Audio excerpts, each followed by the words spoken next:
Welcome to the UN Brief. Today we interview the UN Resident Coordinator in Kenya, Dr. Stephen Jackson. Thank you for watching the UN Brief and don't forget to subscribe.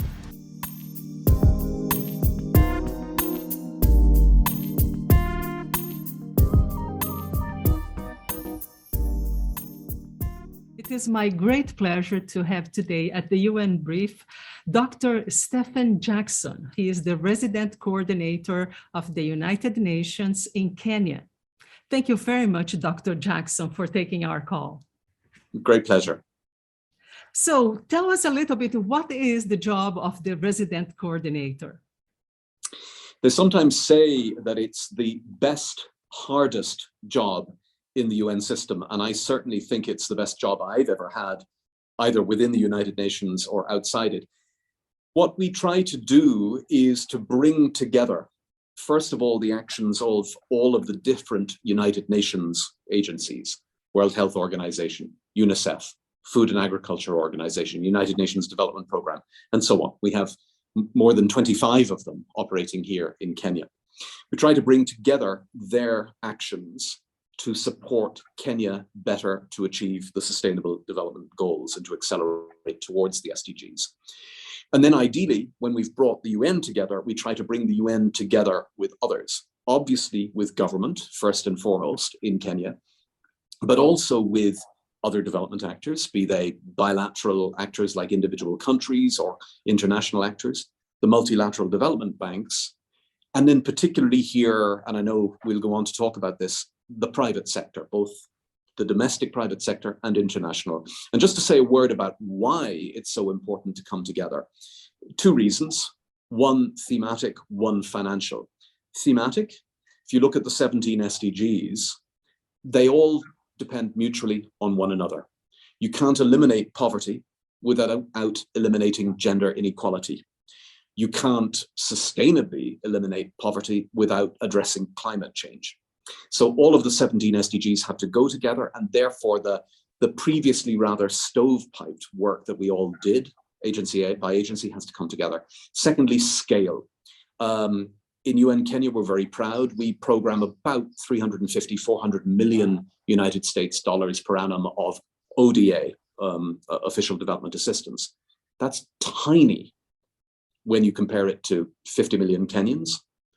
When you compare it to a national budget that is about $30 billion per annum, or about 100 times the size of what we're doing, and a Kenyan private sector that's 3 times bigger again, about $90 billion. To get to the SDGs in Kenya, you can't do it with $350 or $400 million.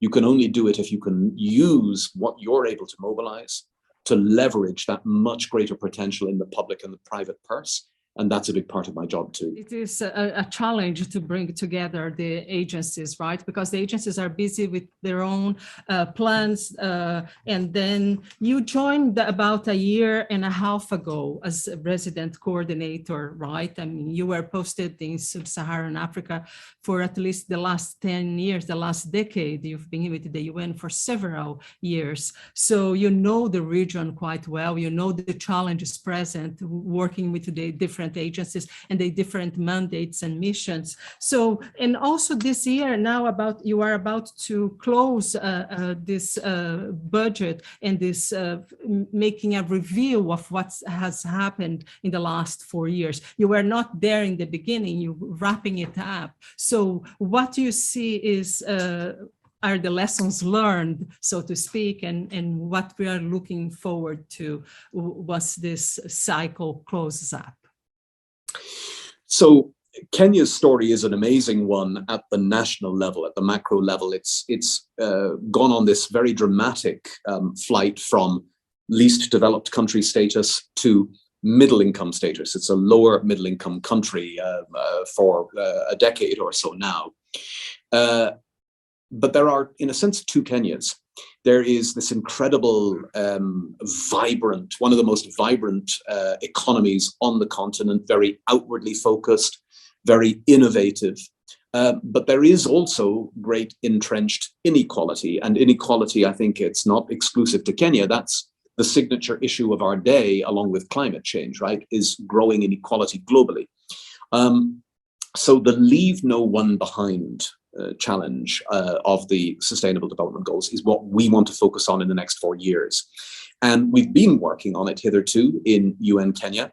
But I think, to answer your question about what we've learned, we've been too scattered. So we've been trying to do too many different things and therefore not doing enough big things. We haven't been working together to the maximum as the UN family. And I think we have tried in our new cooperation framework, which we hope to sign in the next couple of weeks, actually, with Kenya government, and that will guide us for the next 4 years.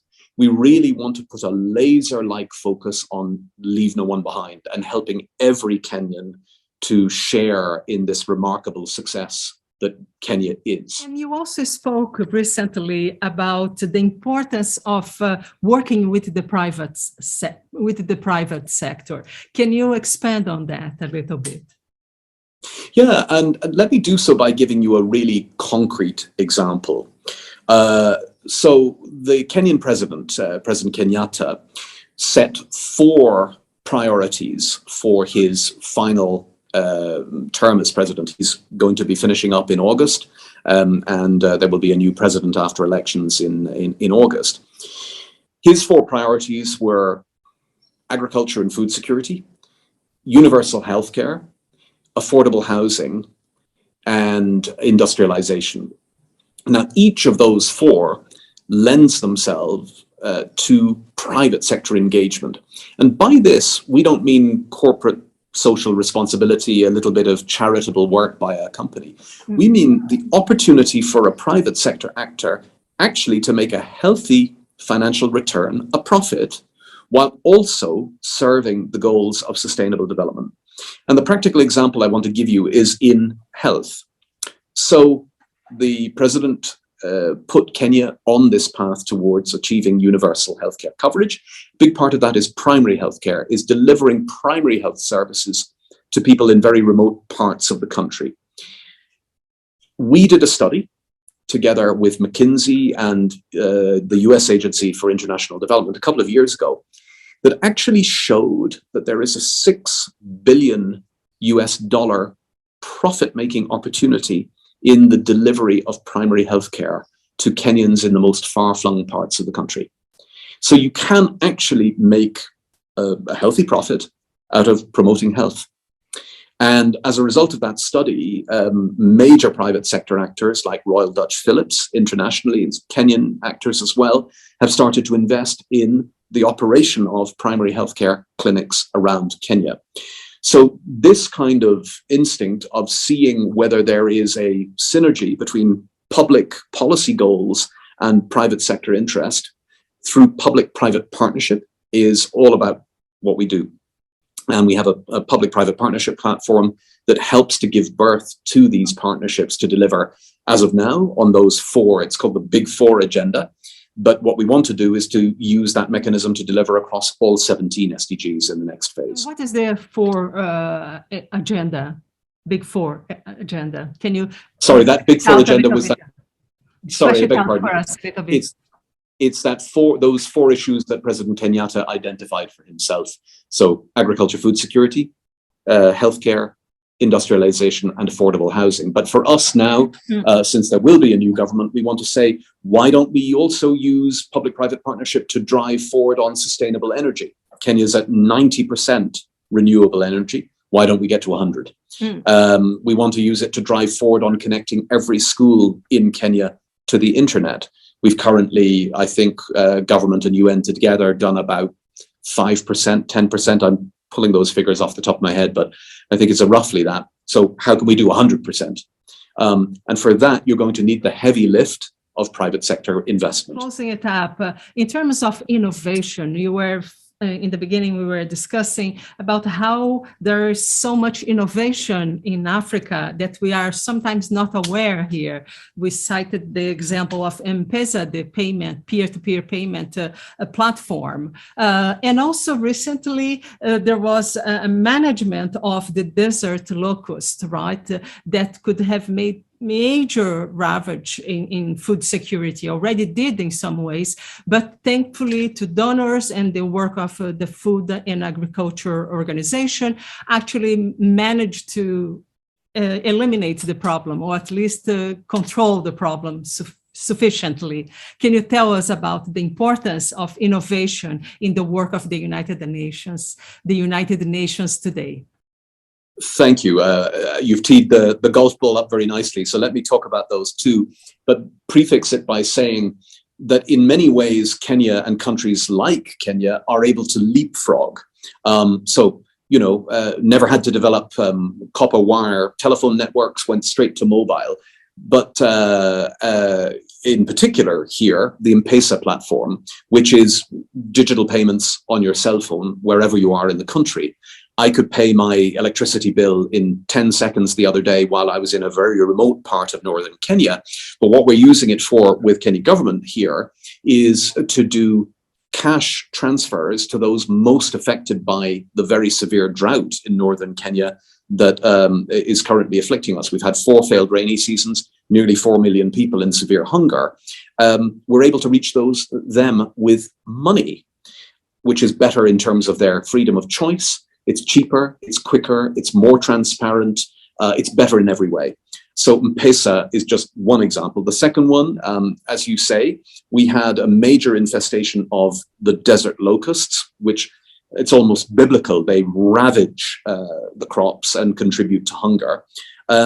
There's this incredibly high-tech and now multi-country surveillance and treatment program spearheaded by FAO with Kenya government and with many international partners, using drones, using satellite monitoring, using cell phone reporting via SMS and WhatsApp, that has allowed us to bring that challenge to an end in this current incarnation. And when I visited the command center, it was incredible. You had these screens that were showing you not just Kenya and Ethiopia and Somalia, but as far away as Yemen, and showing you, where the swarms of locusts are, where the planes are combating them, where there are new reports cropping up, all in real time, all heat mapped, all using GIS, mind-blowing. So that's just a really great example, I think, of how innovation can deal with, I used the adjective biblical already. Locusts are as old as time, but in the most cutting edge way, and to help a country like Kenya achieve its ambitions to just vault and leapfrog towards the SDGs. Thank you very much, Dr. Stephen Jackson, UN Resident Coordinator in Kenya. A pleasure speaking with you, sir. Pleasure is all mine. Thank you so much.